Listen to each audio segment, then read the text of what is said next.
बंधुओं, आज का दिन त्याग का है।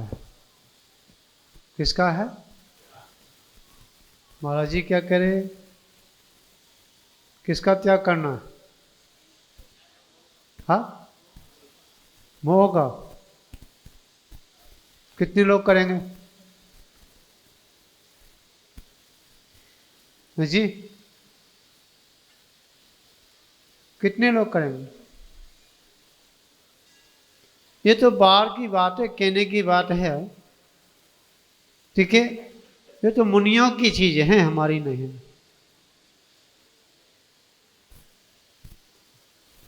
क्यों जी योगेश जी? ये मुनियों मुनियों की हैं।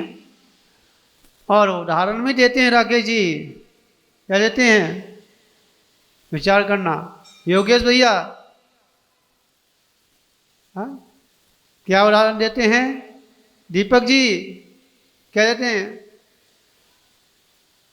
क्या अगर साधु के पास एक कौड़ी, मतलब एक पैसा तो एक कौड़ी का नहीं। हाँ, और श्रावक के पास पैसा नहीं तो विचार करना। हाँ, ध्यान रखना। साधु के पास वह खजाना है जिस खजाने के सामने हम संसार की जितनी भी वस्तु अगर रख दी जाए एक पल्ले में, तीनों लोक की संपदा, और साधु का एक समय का खजाना रख दिया जाए तो पल्ला कौन सा भारी होगा?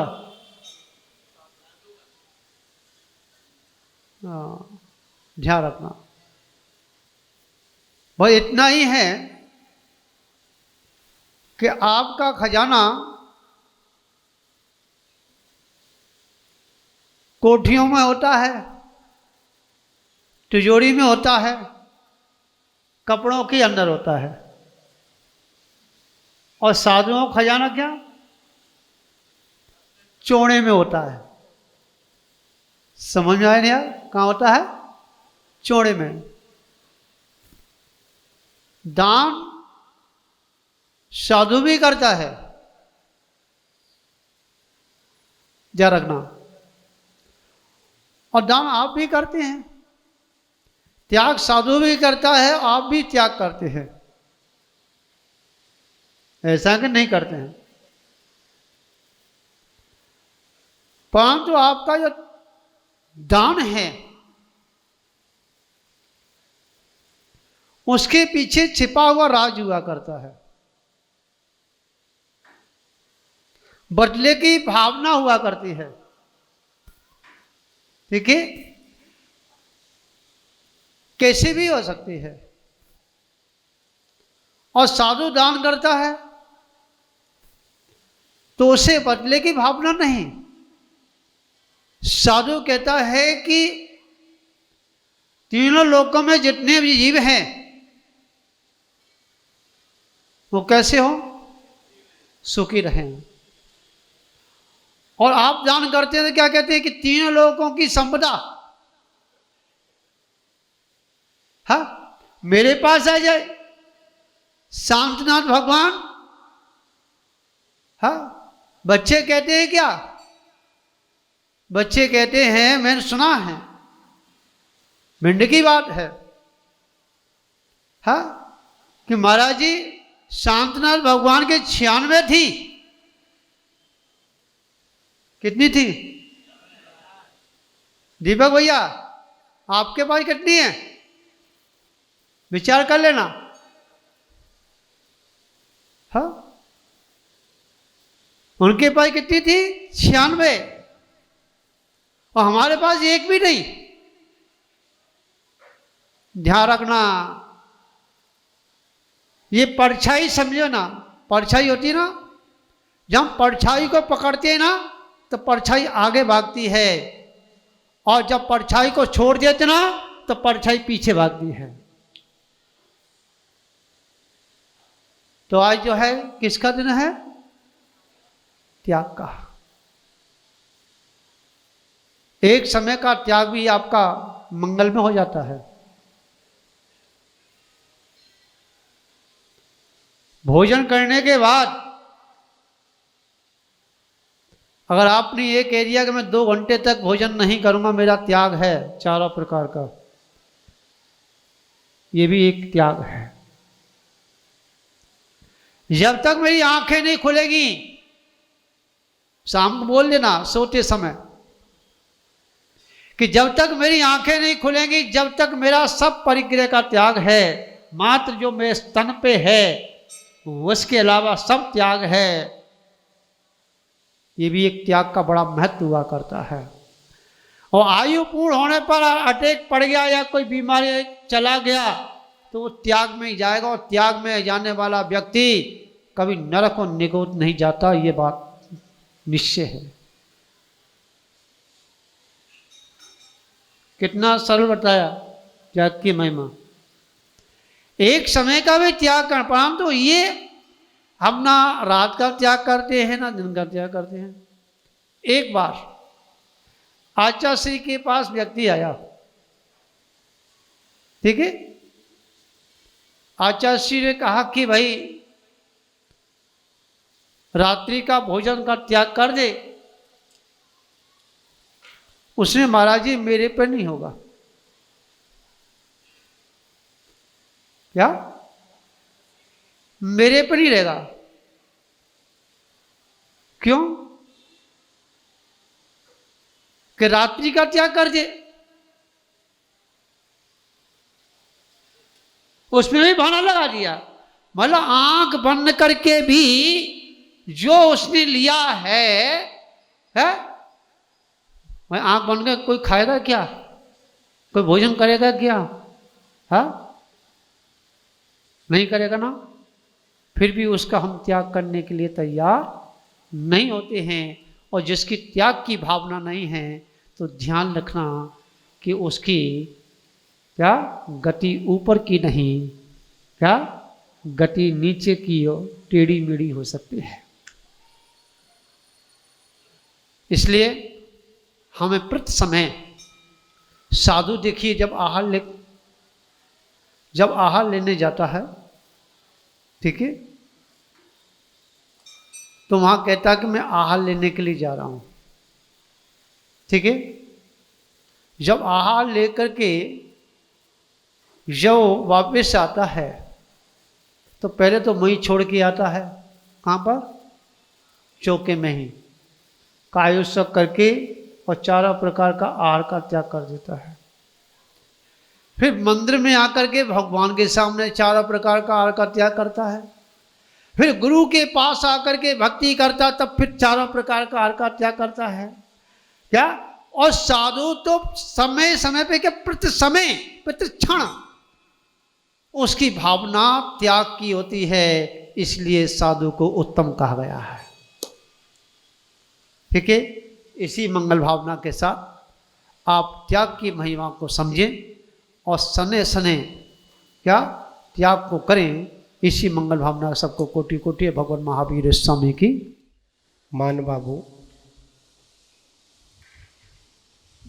इस आत्मा को परमात्मा बनाने के लिए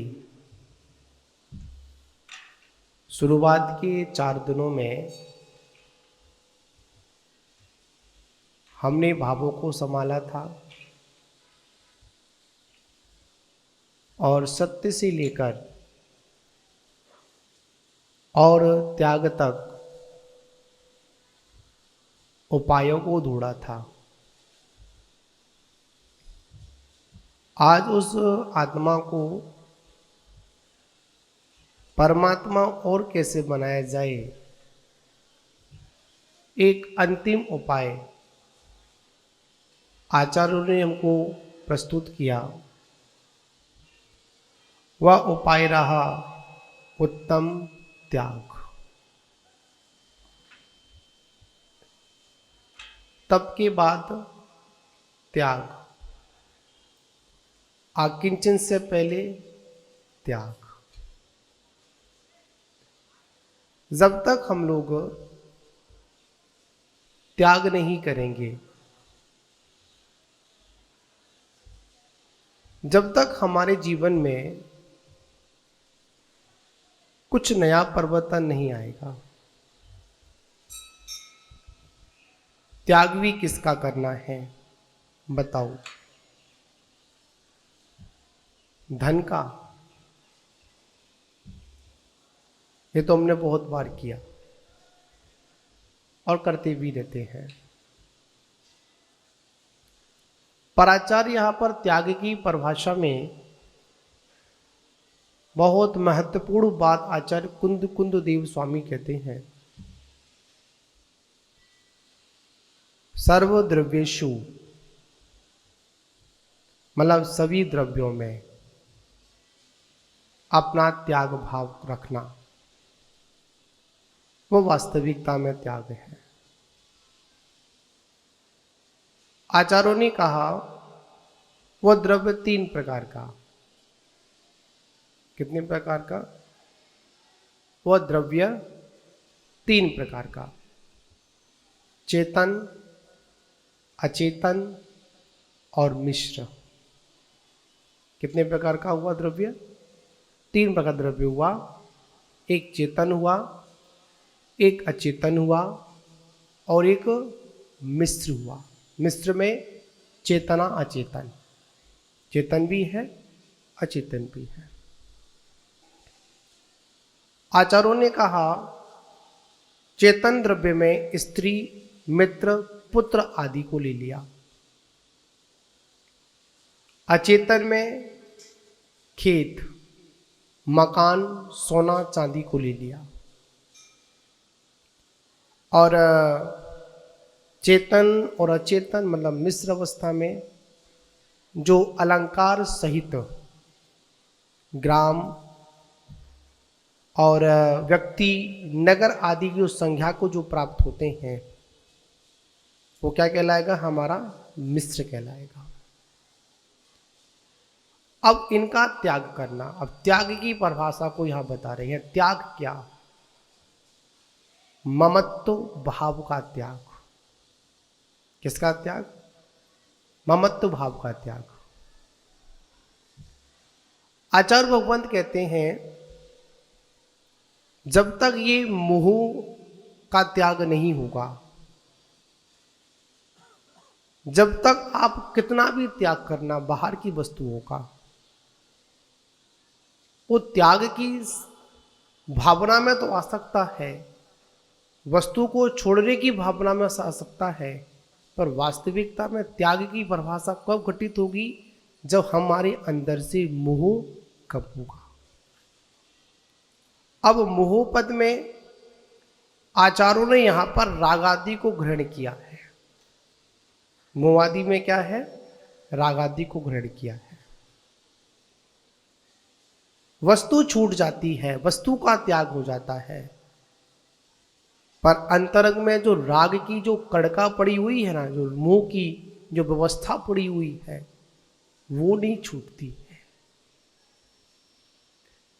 आचार्य भगवान कहते हैं त्याग तभी सार्थक है, त्यागने के बाद उस ओर हमारा ध्यान नहीं जाए। किसी वस्तु को त्याग करते हैं और जब से त्याग करते हैं और जब तक वो त्याग पूर्ण नहीं हो जाता है तब तक हम उसका क्या करते रहते हैं? स्मरण करते रहते हैं। मैंने इसका त्याग कर दिया, मैंने इसका त्याग कर दिया, मैंने इसका त्याग कर दिया। अरे कहाँ त्याग किया? वो तो आपके अंदर ही बैठा हुआ है। आचार्य भगवंत कहते हैं सिद्धांत में, सिद्धांत ग्रंथों में मोह में क्रोध, मान, माया, लोभ, हास्य, रति, अरति, भय, शोभ, जुगुप्सा, स्त्रीवेद, पुरुषवेद और नपुंसकवेद और वह मिथ्वात, ये सभी मोह के अंतर्गत आते हैं, क्योंकि ये मोहिनी कर्म की व्यवस्था है। हर बार मैं आप लोगों की बात बताता हूँ जो जिनवाणी में पढ़ा, मैंने बहुत बार हम लोगों ने चर्चा की आप लोगों से। सुंदर एक प्रकरण आता है मोह की व्यवस्था। सब कुछ त्याग हो जाता है पर मोह त्याग नहीं होता। आज मोह त्याग की बात है, राग द्वेष और मोह को छोड़ने की बात है। जो राग द्वेष मोह को छोड़ते हैं वही सच्चे त्यागी, वही सच्चे श्रवण और वही मोक्ष मार्ग के साधक होते हैं। हम लोग पूजा में पढ़ते हैं ना, दान 4 प्रकार का 4 संग को दीजिए। ये तभी संभव होगा कि जब हम अपने विवेक को जागृत करेंगे। और हमारा विवेक तभी जागृत होता है कि जब हमारे अंतरंग से राग द्वेष कम होते हैं। और जब तक राग द्वेष की सत्ता हमारे अंतरंग में पड़ी हुई है,